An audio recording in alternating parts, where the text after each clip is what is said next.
Now, 90% of students usually fail questions like this, but let me show you exactly how to get it correctly. The question starts off by saying a compound contains 40% carbon, 6.7% hydrogen, and 53.3% oxygen by mass. Determine the empirical formula for the compound. All right, so the first thing you want to do when you want to ascertain the empirical formula for a compound is to assume 100 grams for the substance. What does that mean? It means every single percentage mark you have here on the screen, simply convert them into grams. So for carbon, we have 40 grams because it was 40% initially. And for hydrogen,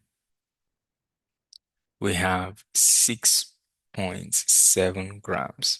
And oxygen, we have 53.3 grams. That's step number one. Step number two would be to convert all of these masses into number of moles. And how do you do that? To convert from number of or grams into number of moles, you simply divide by the atomic mass. So for carbon, we have 40 divided by the atomic mass, which is 12. For hydrogen, we have 6.7 divided by the atomic mass, which is 1. And for oxygen, we have 53.3 divided by the atomic mass, which is 16. Let's go ahead and write out the values. For carbon, we have 40 divided by 12. That gives us 3.333. 3.333. And then for hydrogen, we have 6.7. And for oxygen, we have 53.3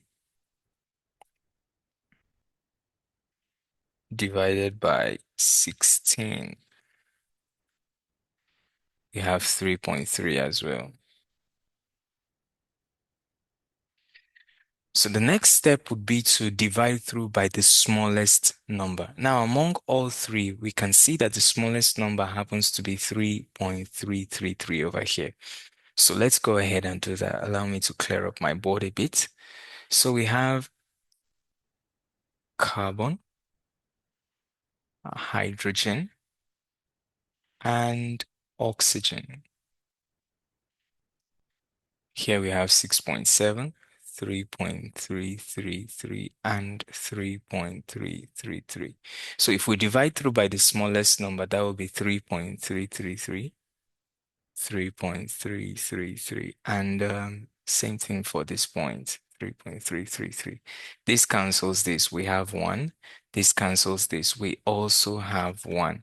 And if we say 6.7 divided by 3.333, we have 2, approximately 2 left.